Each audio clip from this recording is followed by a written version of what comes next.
Rasa takut dan cemas tampaknya sudah menjadi bagian dari kehidupan. Orang yang tercemplung dalam dunia fana ini juga tidak lepas dari keadaan batin yang tidak menyenangkan. Mengapa orang cemas dan apa yang dicemasi orang? Rasa cemas tidak terlepas dari berbagai komitmen dan tanggung jawab yang dipikul. Rasa cemas ini hadir dalam berbagai samaran. Contohnya, orang yang merasa rendah diri. Mereka merasa ada yang kurang ketika membanding-bandingkan diri mereka dengan orang lain. Rasanya saya tak cukup pantas untuk posisi itu, atau saya tidak cukup pintar untuk membawa perubahan. Mereka mungkin takut untuk bersikap apa adanya di tengah kehadiran orang lain. Akhirnya mereka berkata kepada diri sendiri, "Aku tak akan biarkan orang lain mengenal diriku apa adanya. Jika tidak begitu, mereka tidak akan percaya kepadaku atau akan meremehkanku." Sehingga mereka bertindak tanduk seperti apa yang diinginkan orang lain, bukan seperti diri mereka yang sebenarnya. Hal ini menciptakan peperangan batin bagi mereka sendiri yang diikuti dengan penderitaan. Orang hampir selalu khawatir akan segala sesuatu. Mereka sangat mengkhawatirkan penampilan. Kaum pria risau ketika mereka jadi botak. Sementara para wanita berkeluh kesah tatkala menemukan keriput di wajah mereka, atau jika mereka tampak terlalu kurus, atau terlalu gemuk, terlalu hitam, atau terlalu pucat, terlalu tinggi, atau terlalu pendek, dan sebagainya. Mereka takut dikritik, dikecam, atau dipersalahkan oleh atasan. Mereka takut dicemooh jika harus mengemukakan pendapat di depan banyak orang.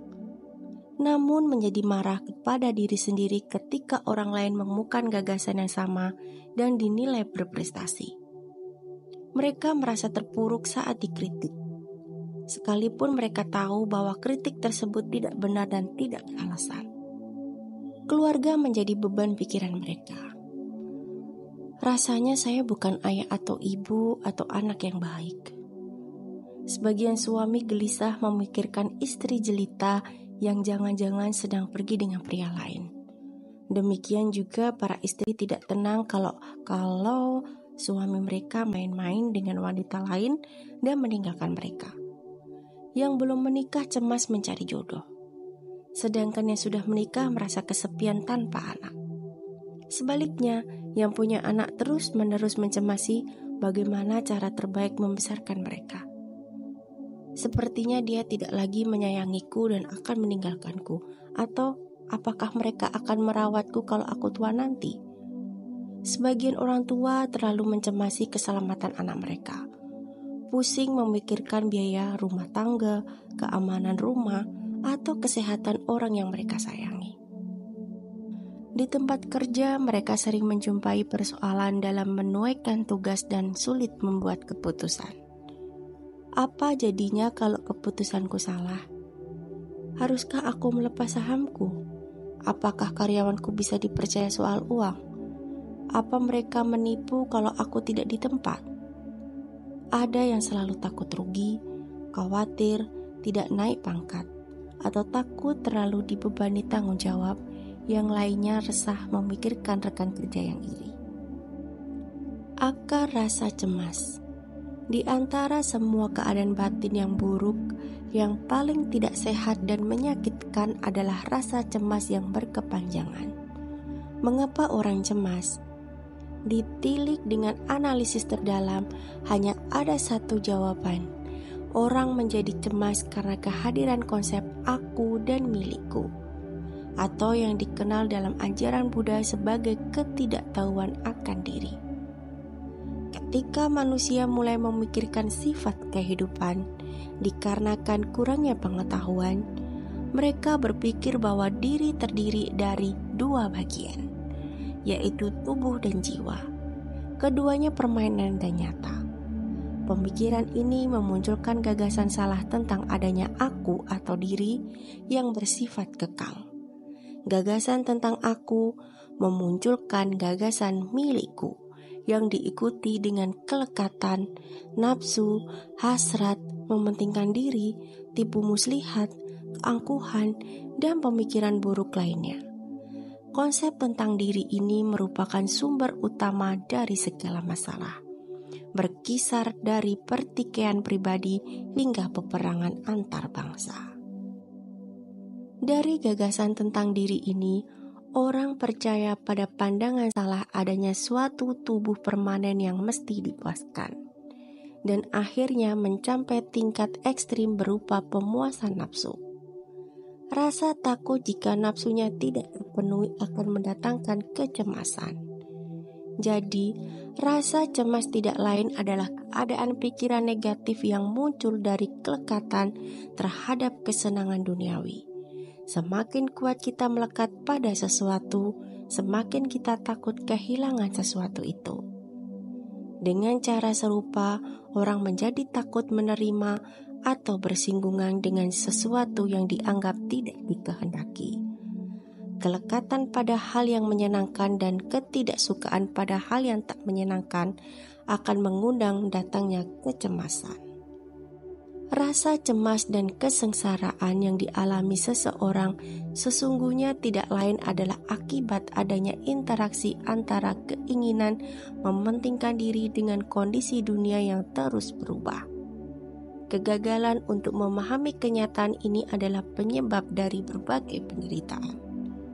Namun bagi orang yang telah melatih batinnya untuk memahami sifat sejati kehidupan dan ciri-cirinya, penderitaan bisa diatasi. Orang bijak sadar bahwa perpisahan dengan pengalaman yang menyenangkan dan orang yang dikasihi adalah hal yang tidak bisa dihindari. Ini bisa terjadi kapan saja, pada awal, pada tengah, atau pada akhir kehidupan. Satu-satunya kepastian dalam dunia yang tidak pasti ini adalah bahwa segalanya akan berlalu. Satu-satunya kenyataan adalah perubahan. Jadi, orang yang berpikir bahwa ia tergantikan atau bahwa ia harus selalu ada untuk memastikan segalanya dilaksanakan dengan baik, harus merenungi apa yang akan terjadi jika ia tak ada lagi di sana. Orang akan merasa kehilangan dia, tapi ketidakhadirannya hanya akan dirasakan untuk jangka waktu yang relatif singkat. Bagaimanapun, karena tak ada orang yang tak tergantikan di dunia ini. Dunia akan terus berputar sebagaimana biasanya meskipun tanpa kehadirannya. Jika demikian, lantas kenapa ia mesti secemas itu memikirkan dirinya? Memelihara rasa takut, khayalan hanya akan mengganggu kesehatan dan akhirnya memperpendek masa perjalanan hidup menuju kematian. Perpisahan dengan mereka yang kita lekati juga membawa penderitaan. Orang akan merasa kehilangan, dicampakkan, tak berdaya, dan putus asa ketika orang yang dikasihi pergi dari sisi kita karena ada suatu hal. Ini adalah proses yang alamiah. Bekerjanya hukum ketepatan. Orang mengalami penderitaan ketika ditolak oleh orang yang mereka cintai. Namun kadang, bukannya belajar menerima situasi ini dengan membiarkan waktu menyembuhkan luka yang terjadi, mereka malah menjadi lumpuh oleh penolakan, memikirkan kenangan pahit itu terus-menerus, mencari-cari cara dan pelarian untuk menambal hati yang remuk. Sebagian bahkan mengekspresikan kemarahan dan frustasi dengan kekerasan. Takut dan takhayul. Kecemasan yang dihadapi orang setiap hari bisa tak terhitung banyaknya. Tapi cemas bukan hanya satu-satunya masalah. Takut adalah kembaran cemas. Keberadaan manusia dikerubuti oleh takut dan cemas yang bersembunyi di sudut-sudut gelap pikiran. Setiap rasa cemas kita punya begitu banyak rasa takut. Takut yang muncul dari perasaan tak aman, takut pada musuh, takut lapar, takut sakit, takut kehilangan harta dan tahta, takut usia tua, takut akan kematian, dan bahkan takut pada kehidupan berikutnya. Kita tidak hanya takut tiap kali ada yang tidak beres. Kadang kita bahkan takut kalau semuanya berlangsung mulus. Kita menciptakan rasa takut semu di dalam pikiran, bahwa pada suatu saat semuanya bisa berubah dan bahwa kesenangan yang kita miliki atau kita nikmati bisa mendadak berbalik menjadi kemalangan. Meskipun ada orang yang bilang, tidak ada kabar berarti kabar bagus. Mereka juga merasa cemas ketika benar-benar tidak ada kabar berita apapun. Mereka mengisi hidup dengan rasa takut yang tak semestinya. Keadaan menyedihkan seperti ini melanda manusia, kecuali mereka yang telah sempurna atau telah mensucikan batinnya. Ada satu jenis lagi rasa takut yang mengendap dalam pikiran manusia, yaitu rasa takut pada kekuatan yang tak diketahui dan tak bisa dikendalikan. Rasa takut ini telah mengejar manusia sepanjang masa. Seiring dengan cara mereka belajar menghadapi binatang buas dan melindungi diri dari serangan suku lain, pada masa-masa panjang kecemasan, pada usaha yang terus-menerus untuk menghadapi dan memahami kekuatan alam, benih takhayul bersemi dalam pikiran manusia. Dan takhayul yang tumbuh dari kekeliruan dan rasa takut ini telah dipertahankan dan diwariskan turun-temurun dari generasi ke generasi hingga saat ini. Rasa takut digambarkan sebagai reaksi emosional yang kuat, yang dicirikan oleh usaha-usaha untuk lepas dari situasi yang menyebabkan rasa takut itu, dan oleh perubahan-perubahan fisiologi seperti wajah pucat, menggigil, kecepatan detak jantung, mulut menjadi kering, dan sebagainya. Menurut psikolog terkemuka John Broadus Watson, rasa takut adalah satu dari 3 reaksi emosional yang belum dimengerti hingga saat ini. 2 yang lain adalah cinta dan kemarahan. Dalam pandangan Watson, rasa takut terpicu sejak bayi akibat hilangnya dukungan secara tiba-tiba atau suara keras. Ia percaya bahwa bayi sekalipun mesti menerima kasih sayang dan rasa aman. Kasih sayang ibu bisa menurunkan ketegangan akibat kegelisahan bawaan. Sebagian mengatakan bahwa rasa takut tertentu pada bayi yang baru lahir diakibatkan oleh pengalaman-pengalamannya pada kehidupan sebelumnya yang masih terbawa hingga sekarang dan masih segar dan jelas dalam ingatan. Penglihatan-penglihatan yang berkaitan dengan rasa takut masa lampau itu benar-benar muncul dari waktu ke waktu pada masa bayi. Ketika dihadapkan pada kekuatan menakutkan yang berada di luar pemahamannya, perbedaan antara orang primitif dan binatang menjadi jelas. Binatang akan menyesuaikan diri secara naluriah atau beraksi menyerang untuk melindungi diri. Orang primitif sebaliknya, ketika dikitari binatang buas yang lebih kuat dari dirinya, atau ketika berhadapan dengan kekuatan alam seperti hujan, angin, guntur, petir, atau bencana alam seperti gempa bumi, letusan gunung berapi, atau wabah penyakit, akan menjatuhkan dirinya di tanah dengan diliputi ketakutan dan memohon perlindungan dari kuasa-kuasa yang tak dikenal. Namun belakangan, manusia primitif memakai sekutunya untuk memenangkan kekuatan-kekuatan tersebut, yaitu naluri kelicikan mereka. Dari persepsi awal akan adanya kekuatan di luar diri yang mereka kira bisa diredakan dengan doa-doa, seperti mereka sendiri yang bisa disenangkan. Manusia primitif mengembangkan upacara dan persembahan dan menjadikan kekuatan alam sebagai dewanya, menyuap mereka dengan persembahan dan menenangkan mereka dengan upacara. Kekuatan yang bermanfaat dijadikan dewa kebaikan yang harus disanjung dan disenangkan, sementara kekuatan yang merusak dijadikan iblis yang harus dijauhi.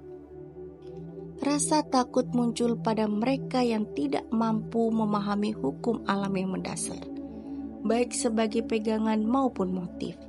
Rasa takut adalah awal dari kepercayaan takhayul, Landasan dari beberapa sistem agama didasarkan pada ketakutan naluriah pada sesuatu yang tidak diketahui. Rasa takut yang diciptakan oleh agama merupakan bentuk rasa takut yang paling buruk karena hal ini memuja dan menjerat pikiran. Rasa takut menyuburkan pertumbuhan takayul yang berkembang dalam kabut ketidaktahuan. Manusia mengejar keamanan bagi dirinya dan bagi orang-orang yang ia kasihi dalam dunia yang terus berubah, yang tidak bisa menawarkan penyelesaian abadi bagi berbagai masalah. Pada waktu ia merasa telah menyelesaikan suatu masalah, kondisi-kondisi yang melingkupi keadaan yang sebenarnya akan berubah, dan kemudian rangkailah masalah lainnya akan muncul, meninggalkannya dalam kebingungan dan tersesat kembali seperti sebelumnya. Dia gelisah seperti anak kecil yang membangun benteng pasir di pantai dan takut pada setiap ombak yang datang. Dalam kerinduan akan rasa aman dan ketakutan pada kematian ini, manusia jatuh menjadi korban takhayul. Dikelilingi misteri semesta, ia menumbuhkan kepercayaan pada hal-hal yang ditakutinya. Ketidaktahuan dan ketakutanlah yang memunculkan kepercayaan-kepercayaan agama dalam bentuk dini, dan kerja semesta diterangkan dalam istilah dewa-dewa yang sempurna, yang dianggap mengendalikan segala sesuatu yang terjadi. Sekalipun ilmu pengetahuan telah berbuat banyak untuk menyingkirkan mitos-mitos semacam itu dan memajukan pengetahuan manusia, banyak takhayul masa silam yang masih terus berlanjut dan manusia masih belum melepaskan diri dari belenggu kepercayaan tersebut. Takhayul melemahkan dan memperbudak pikiran. Gagasan, kepercayaan, dan praktek takhayul tumbuh tidak hanya pada orang-orang yang pendidikan, namun anehnya juga pada orang-orang yang berpendidikan tinggi. Pada sistem ekstrim, rasa takut bisa muncul dari kelekatan terhadap objek atau situasi tertentu yang sebenarnya tidak memiliki sifat merusak sama sekali. Kasus-kasus seperti ini dikenal sebagai fobia, seperti takut pada kegelapan, ruang tertutup, tempat terbuka, ketinggian, binatang, hantu, pencuri, musuh, jimat, atau khayalan bisa diserang atau terbunuh oleh seseorang yang bersembunyi di sudut-sudut gelap pekarangan. Bagi orang percaya takhayul semestinya ingat sabda Buddha. Ketika rasa takut muncul, itu muncul pada orang yang bodoh, tidak pada orang yang bijaksana. Apa yang diperbuat oleh rasa cemas? Ketika sudah jadi kebiasaan, menurut Dr. Alexis Carrel, rasa iri, benci, dan takut bisa menimbulkan penyakit betulan. Ilmu kedokteran memandang penyakit seperti kencing manis, tekanan darah tinggi, tukak lambung, radang kulit, dan asma diperburuk jika tidak benar-benar dipicu dari keresahan. Pikiran bisa menimbulkan kerusakan organ saat kita cenderung menarik apa yang kita harapkan dari kehidupan. Para dokter melihat bahwa para pasien cenderung sembuh menurut harapan mereka sendiri, bukan sembuh sesuai dengan yang dipikirkan. Usahawan yang tidak tahu bagaimana bertahan dari kecemasan dan keadaan yang penuh tekanan bisa mati muda. Mereka yang tetap tenang dan mempertahankan kedamaian batin meskipun dunia luar penuh kerusuhan akan terlindungi dari kerusakan organ dan mental. Pengalaman telah menunjukkan bahwa gangguan kesehatan fisik dan mental yang diakibatkan oleh rasa cemas. Rasa cemas mengeringkan darah lebih cepat daripada umur. Rasa takut, cemas, dan galau hingga tingkat tertentu adalah wajar dan bisa bermanfaat bagi pertahanan diri. Namun jika tak terkendali, rasa takut yang terus-menerus dan cemas yang berkepanjangan hanya akan membawa kehancuran organ manusia. Faktor-faktor ini semuanya berdampak banyak pada pelemahan fungsi tubuh kita. Menurut pendapat medis dalam penanganan kebanyakan gangguan fungsional, kondisi mental pasien harus diperhatikan secara. Psikiater juga sudah menyadari bahwa rasa cemas tidak menyelesaikan masalah, tetapi malah meruwetkannya yang pada gilirannya akan membawa keruntuhan fisik dan mental. Lagi pula, orang yang terus-menerus cemas menciptakan suasana yang tidak sehat di rumah, kantor, dan dalam masyarakat pada umumnya. Melalui tindakan-tindakan kasar yang muncul akibat rasa cemas dan takut, ia mengganggu kedamaian dan kebahagiaan orang lain di sekitarnya. Seperti rasa cemas yang bisa membawa kerusakan pada orang lain dan diri sendiri, rasa takut juga demikian. Rasa takut yang berkepanjangan membuat seseorang berada dalam keadaan tegang dan lelah mental yang kronis. Rasa takut dengan cepat mengkikis hidup dan menurunkan kualitas pikiran. Rasa takut adalah kekuatan psikis yang menggelapkan masa depan. Jika orang mengidap rasa takut dari jenis apapun, cara berpikirnya akan terpengaruh. Keadaan mental yang buruk ini bisa merusak kepribadiannya dan membuatnya menjadi budak hantu. Begitu besarnya cengkraman rasa takut dalam diri kita, sehingga cukup tepat jika rasa takut dinyatakan sebagai musuh utama manusia. Rasa takut telah menghinggapi mental jutaan manusia. Hidup dalam kengerian dihantui ketakutan terhadap setan, hantu, dewa, dan dewi merupakan keadaan yang umum pada banyak orang yang berkubang dalam ketidaktahuan. Rasa takut bisa beralih menjadi panik dalam kasus-kasus krisis yang tak terduga. Pada saat tiada kesiapan untuk menghadapi ancaman yang datang, rasa takut dalam derajat tertentu bisa dianggap lumrah atau bahkan diperlukan bagi kelangsungan hidup. Jika dibiarkan tumbuh liar, rasa takut akan berubah menjadi panik, yaitu ketakutan yang sangat berlebihan. Panik bisa mengakibatkan segala macam bencana, tidak hanya bagi diri sendiri, namun juga bagi orang sekitar. Cara mencegah panik adalah dengan mempersiapkan diri sejak dini, dengan mempelajari bagaimana cara kerja pikiran.